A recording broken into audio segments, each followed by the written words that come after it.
അങ്ങോട്ട് ഉറക്കെ വിളിക്കണോ? നമസ്കാരം. സമൂഹത്തിൽ മാന്യമായി ജീവിക്കുന്നവരെ ഇങ്ങനെ അപമാനിക്കല്ലേ കലക്ടർ സാറേ? എന്താ സമൂഹത്തിൽ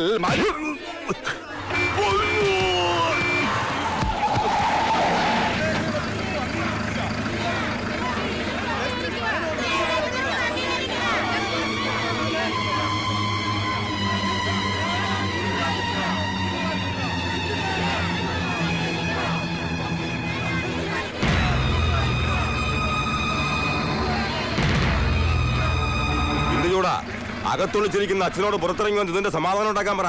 ഇല്ലെങ്കിൽ ഞങ്ങൾ ഈ കുട്ടിയെ കൊണ്ട് അകത്തേക്ക് കയറും. കുട്ടിയെ ഉണ്ടാക്കിയാൽ മാത്രം പോരാ, ചെലവിനും കൊടുക്കണം. അത് ജസ്റ്റിസ് അല്ല, ഏത് കൊമ്പുള്ള ആളായാലും. പഴയ കാലമൊക്കെ പോയെന്ന് അച്ഛനോട് എന്ന് പറഞ്ഞേക്ക്.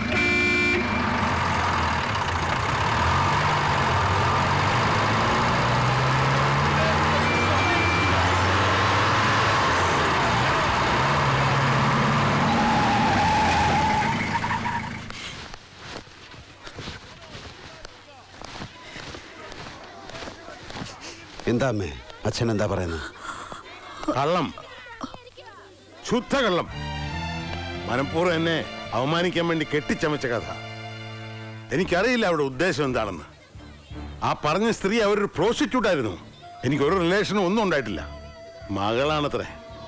എങ്ങനെ? Just A fabricated scandal. That's enough. എനിക്ക് അച്ഛന്റെ മുഖത്തുനിന്ന് അത്രയും കേട്ടാ മതി.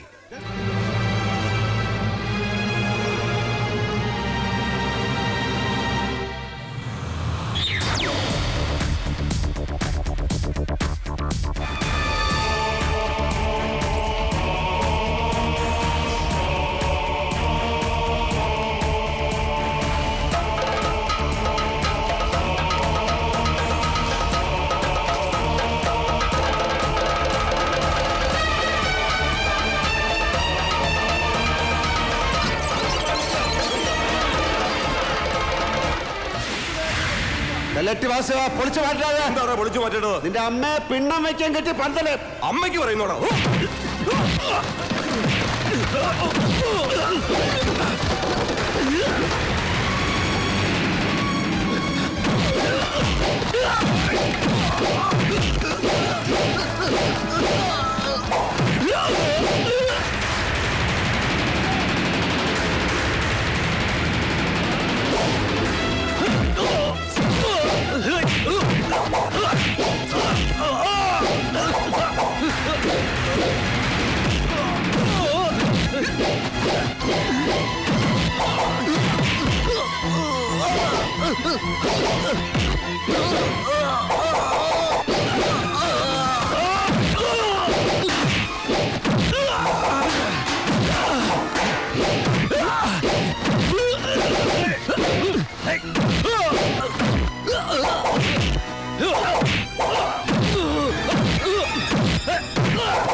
കരുണാകര മേനോന്റെ മാനത്തിന് വില പറയാമെന്ന പട്ടി ചവിട്ടി നെഞ്ചും കൂടി ഞാൻ പൊളിക്കും ഇവിടെ കളിയിറക്കാൻ.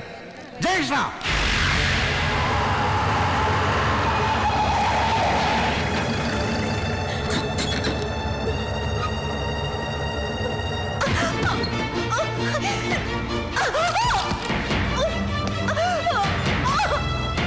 ആരോട് കാശ് വാങ്ങിച്ചിട്ടാടി ഈ വേഷം കെട്ടിനിറങ്ങിയത്?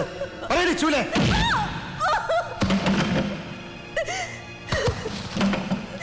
പറയടി.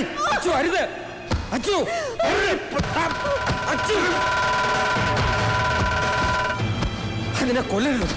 നിന്റെ കൂടെ പുറപ്പാത്, നിന്റെ അനിയത്തി, നിന്റെ അച്ഛന്റെ മോള്, നിന്റെ അച്ഛന്റെ മോള്.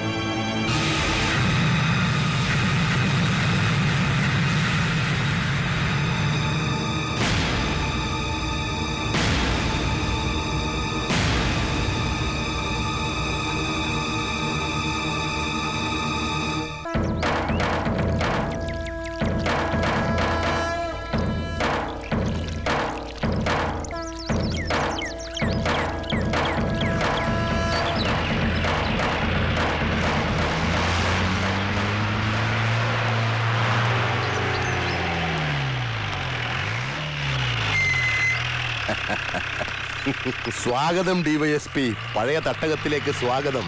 ഭൂമി ഉരുണ്ടതല്ലേ പൗത്ര മുതലാളി? ഇനിയിപ്പൊ ഭൂമി അങ്ങ് നേരെ കിടക്കാന്ന് വെച്ചാൽ തന്നെ അത് ഉരുട്ടിയെടുക്കാനും തനിക്കറിയില്ലേ? ഭരണം ഈ മൈഗുണന്മാരുടെ കയ്യിലായി പോയില്ലേ? അല്ലെങ്കിൽ എന്നേ ഞാനിവിടെ എത്തേണ്ടതാ. സുധീറിനോ? സുധീറിന് ഇവിടെ SP ആയിരിക്കേണ്ടതല്ലേ? ഭരണം വേണ്ട, മണപ്പള്ളി സാർ ഉണ്ടായാൽ മതിയായിരുന്നു. അതല്ലേ നമുക്കെന്നുള്ള വലിയ ക്ഷീണം. ഇപ്പൊ ഇതെങ്ങനെ ഒപ്പിച്ചു? അതോ, കഴിഞ്ഞ ആഴ്ച തൃശൂർ രാമനിലയത്തിൽ വെച്ച് CM-ന്റെ കൂടെ ഞാൻ അവനെ കണ്ടിരുന്നു. CM-ന്റെ പൊളിറ്റിക്കൽ സെക്രട്ടറി രവി. അവനാണല്ലോ CM-നെ മുമ്പിൽ നിർത്തി ഹോം ഡിപ്പാർട്ട്മെന്റ് ഭരിക്കുന്നത്. അവൻ എന്നോടൊരു ചോദ്യം, എന്താ മിസ്റ്റർ ശങ്കരനാരായണൻ, നിങ്ങളുടെ ഒരു ട്രാൻസ്ഫർ റിക്വസ്റ്റ് കണ്ടല്ലോ, അതിൽ ഓർഡർ ഇടണ്ടേന്ന്. ഈ പരപ്പൂമോനെ പണ്ട് ഞാൻ പാലക്കാട് വിക്ടോറിയ കോളേജിന്റെ നടതൊട്ട് കോട്ടമൈതാനം വരെ ഓടിച്ചിട്ട് തല്ലിയിട്ടുള്ളതാ. നമുക്കുടനെ അത് ശരിയാക്കാമെന്ന് പറഞ്ഞപ്പോ ഞാൻ വിചാരിച്ച അവൻ എന്നെ ഒന്ന് ആക്കിയാണെന്ന്. എന്തായാലും നന്നായി. അവൻ ജയിലിൽ നിന്ന് ഇറങ്ങിയത് തൊട്ട് അടങ്ങിയിരിക്കുന്നില്ല. അറിഞ്ഞിരിക്കുമല്ലോ താൻ, എന്റെ അച്ഛന്റെ ചിതാഭസ്മം അവന്റെ തന്തയുടെ ശവത്തിന്റെ നെഞ്ചി ചവിട്ടി എനിക്ക് പുഴയിലേക്ക് കൊണ്ടുപോകണം. അത് കഴിഞ്ഞ് താൻ എന്നെ വിട്ടു പോകാവൂ. എടോ, ഈ കാക്കി ഉടുപ്പും ദാ ഈ തോളത്തെ നക്ഷത്രവും മണപ്പള്ളി സാർ വാങ്ങി തന്നത് എനിക്ക്. അദ്ദേഹത്തിന്റെ മകന്റെ കാവൽപ്പട്ടിയായി ശങ്കരനാരായണൻ എന്നും കൂടെ ഉണ്ടാവും. ആരാത്?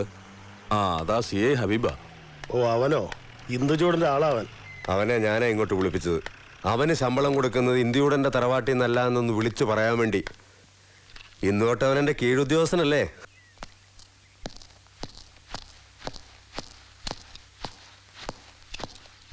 Good morning sir. എന്താടോ, പോലീസ് ക്ലബിന്റെ ഗാനമേളയും കഥാപ്രസംഗവും ഒക്കെ ആയിട്ട് നടന്നിട്ട് ഒന്ന് ചോവിന് സല്യൂട്ട് അടിക്കാൻ പോലും മറന്നു അല്ലേ? സാറ് പറഞ്ഞത് കറക്റ്റാ. മാറിപ്പോയ DYSP പറയുമായിരുന്നു ഈ കാണുമ്പോ ഉള്ള സല്യൂട്ട് അടി വേണ്ടാന്ന്. He was very friendly. എന്നാലേ ഇത് ഞാനാ ശങ്കരനാരായണൻ. എന്നെ കാണുമ്പോ കൈനീട്ടി സല്യൂട്ട് അടിച്ചോണം. മനസ്സിലായടോ? അവനോട് എന്ന് പറഞ്ഞേക്ക്, ശങ്കരനാരായണൻ ഇവിടെ ഉണ്ട്. ഇനി പറപ്പേട് കാണിച്ചാൽ ചവിട്ടി ഞാൻ നട്ടല്ലൊടിക്കുമെന്ന്. അവൻ എന്നെ അറിയാം. അതുകൊണ്ട് ഇനി അവനോട് കളി ഇറക്കില്ല. ഈ അവൻ എന്ന് പറഞ്ഞാൽ ഇന്ദുചൂടനെയാണ് ഉദ്ദേശിച്ചെങ്കിൽ അയാൾ സാറിന്റെ വരവും കാത്തിരിക്കുകയാണ്. അയാളാണ് സാറിനെ ഇങ്ങോട്ടേക്ക് ട്രാൻസ്ഫർ ചെയ്യിച്ചത്. മനസ്സിലായില്ല? ഹോം ഡിപ്പാർട്ട്മെന്റിൽ ഞാനും സാറും ഇനിയും ഉള്ളിലേക്ക് പോയാൽ അങ്ങ് കൊമ്പത്തിരിക്കുന്നവർ വരെ എവിടെ ഇരുന്ന് ജോലി ചെയ്യണമെന്ന് തീരുമാനിക്കുന്ന CM-ന്റെ വിശ്വസ്തനായ പൊളിറ്റിക്കൽ സെക്രട്ടറി രവി ഇന്ദുചൂടന്റെ ചുരുക്കം ചില സുഹൃത്തുക്കളിൽ ഒരാളാണ്.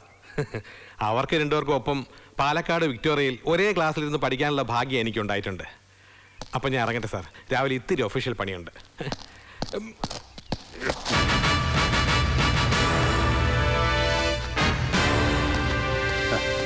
അപ്പൊ അങ്ങനെയാണ് കഥ. ഒന്ന് കൈകോർക്കാൻ അവൻ തന്നെ വരുത്തിയതാ. വിനാശകാലേ വിപരീത ബുദ്ധി. അവൻ അവന്റെ കുഴി തോണ്ടിക്കഴിഞ്ഞു. എന്റെ കൈ കൊണ്ട് തന്നെ മണ്ണിടണമായിരിക്കും. അതായിരിക്കും അവന്റെ വിധി. അവനെ നോവിക്കാൻ പുതിയ വഴികളുണ്ടിപ്പോ.